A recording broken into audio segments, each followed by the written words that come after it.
Hello ladies and gentlemen, welcome back to the channel. My name is Marcus of the Rodent, and today we're going to be going over the 10 best sports cars for under $20,000. If you have $20,000 and you're watching me and you want to find out how to pick out a car, thank you. I appreciate you. How did you get that rich? Let me know. How'd you get the money? Because I want some.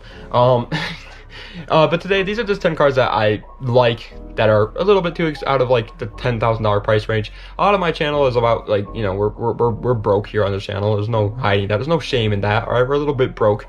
So I'm sure not a lot of you guys are going to like really use this necessarily right now, but you can use it later on in the future. Or you can look at one of these cars and be like, wow, I really want that car, and then you can work towards it, and now you know that it's not that far out of reach. You know what I mean?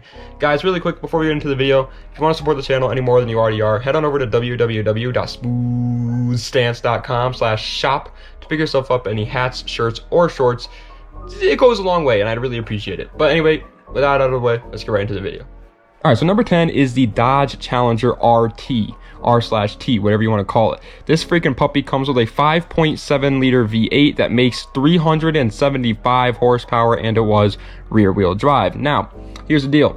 That's a lot of horsepower. It's a lot more horsepower than a lot of the cars on this list, actually. I'm looking at it right now, and it is the second highest horsepower out of any of the cars on this list. But this car is also the heaviest out of any car on this list. In case you don't know, Challengers are good for one thing, and honestly, one thing only, and that's going fast in a straight line. They go fast in a straight line, and it takes them a little bit to get there, but once they get there, it's going. These cars are really an acquired taste. That's why I put it at 10th place. In my personal opinion, I'm not the biggest fan of Challengers. I never really have been. They're not bad cars. I'm just not a huge fan of them. And so I just couldn't really put it any higher. I feel like you have to like the looks of a Challenger to really want a Challenger. And me, personally, it just doesn't do it for me. But it's still a fast, you know, Hemi V8. Like, that's a good thing. 9 is the Infiniti Q50. I've talked about this car a lot before on my channel. I absolutely love this car because I'm a Nissan boy. But I'm not going to say that it's the best car you can find under 20 grand. Okay, I'm going to be honest. The car comes with a 3-liter V6 that makes 300 horsepower, and it was available as all-wheel drive or rear-wheel drive. What? Yeah, that's right, baby. If you're boring, you can pick the all-wheel drive version. If you like having fun, pick the rear-wheel drive version. Now, this car isn't like the best in terms of like speed. You know, it is good. It's not slow, that's for sure, but it ain't, you know, insanely quick. But it is really good looking and really comfortable. It's like the Infiniti Q50, in my opinion, is like the perfect daily. Like, it's still extremely fun. You can still have a blast with it. You're not going to be bored driving it. But it's not anything that's going to get you into any trouble. And it's very comfortable, it's pretty reliable, and it looks really good, at least in my opinion. Like, I don't think anybody really says that the Q50 looks bad. I think it's kind of just a good car. But it's a great car. Number 8 is the Volkswagen GTI Mark 7, or the 7th generation. This thing comes with a 2-liter turbocharged inline-4 that makes 210 horsepower, and it is front-wheel drive. Of course, every GTI is front-wheel drive, except for the Golf Rs. Those are all-wheel drive, just so you know. But that's not a GTI. But anyway, I just want to put it out there real quick. This car stays at the whole freaking thing that, like, every GTI stays the same exact horsepower since the Mark 5. They've had 200 horsepower. Like, I'm just gonna put it out there, Volkswagen, increase your horsepower numbers, man. We're like, how boring is it to just go 200 horsepower every new generation? But the Mark 7 is obviously the best because it has all the upgraded suspension, upgraded handling. It handles a little bit better. It looks definitely a little bit nicer. It's got a better upgraded interior, has more like, you know, fancy bits in it. So it is the best. It's also, they're good for building power, for sure. You do full bolt-ons and tunes, and you can get a lot of horsepower out of these. And once again, these are another very, very good daily. They're good on gas, especially right now, so that's very, well, that's useful right now is what I meant by that. But yeah, they're good, you know, another good daily driver type of car. Number 7 is the Ford Mustang S550. Notice that I didn't say GT because we're not talking about the GT. And this car comes with a 3.7 liter V6. Yeah, I know. We're talking about the V6 Mustang. I apologize. But listen, man, it comes with a 300 horsepower. Like, that's respectable. And it's rear-wheel drive. Now, here's the deal. I would totally rather have a GT too. And I'm going to recommend it right now to save your money and just buy the GT instead. But Unfortunately, the only one that we can actually find under 20 grand right now is the V6 one, or the EcoBoost. You can choose the EcoBoost too if you want that, but personally, I'd rather just not have that. But still, a V6, I mean, like, I always see people hate on the V6, and they're like, oh, the V6 Mustang sucks, and I get it. Maybe it's not a muscle car to you, and that's fine. If you don't want to call it a muscle car, that's fine, but it's still a sports car, okay? Sports cars can have V6s. My car has a V6, the 370Z has a V6, the GTR has a freaking V6, and it's like one of the fastest cars out there. There's a lot of cars out there that have V6s, so it's okay. The McLaren MP412C has a freaking V6, and that's a supercar. So it still can be fun, but maybe, yeah, it's just not a muscle car. I get it. It never really hit an all-time low because it was never worth an all-time low. You know what I mean? It's always been such a very, very, very good car. It also looks excellent. It is only a convertible, which some people don't like, but me personally, I don't mind. I think it looks good. I think they did good on a lot of convertibles I don't like too, but this one, I think they did good on it. And you can always buy a hardtop if you don't like it anyway, but it's in Honda. You can tune it to be great. It handles amazingly. It's an actual driver's car. It's amazing. Yes, it's a lot older than a lot of the other cars on this list, but it still holds up. Number 5 is the Subaru WRX Raptoreye, or the newest generation WRX. Well, I guess second newest now, but I don't call that new abomination of WRX. But anyway, it comes with a 2-liter turbocharged flat 4 that makes 268 horsepower, and it was all-wheel drive. Now, there is a 2.5-liter turbocharged flat 4, and that one made like 300 something horsepower, but I'm pretty sure you're not going to find that under 20 grand. This one's still a very good option though. 270 horsepower, all-wheel drive rally car that handles amazingly. I see people daily these more than any other sports car in the world, and I think that makes sense. If you don't, but the thing is about this WRX, if you don't want to daily it, you can easily build it into a beast. So that's the cool thing that I like about it so much, is that yes, it is an amazing fun daily. Like, it's all-wheel drive, you can drive it year-round, it's reliable, it gets great gas mileage, it's still fun, it sounds amazing, it's pretty comfortable, it checks all the boxes, but it's still a blast to drive. But if you get bored of it, you can still build it. And I love that about it. It's freaking sick, man. Personally, I'm not the biggest fan of it just because I see it all the time. But I'm not gonna, my bias towards it isn't going to make me say that it's not a good car. It's still a good car.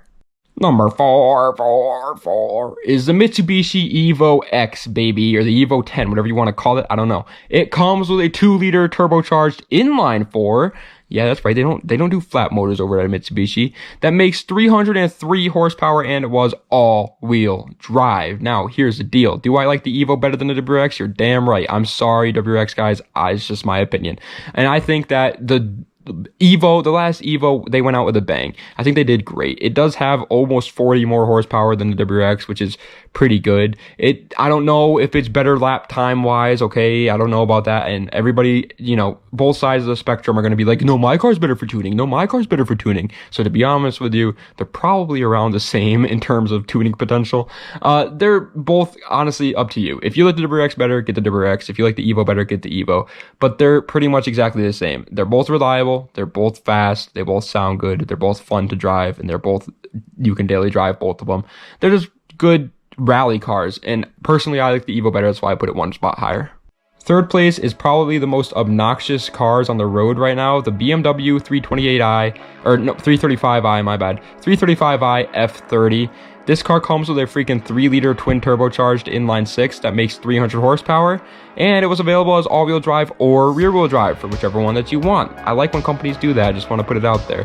But why I said it's obnoxious is because everybody in the world, and I mean everybody, that owns a freaking F30 BMW puts a crackle and pops tune on it.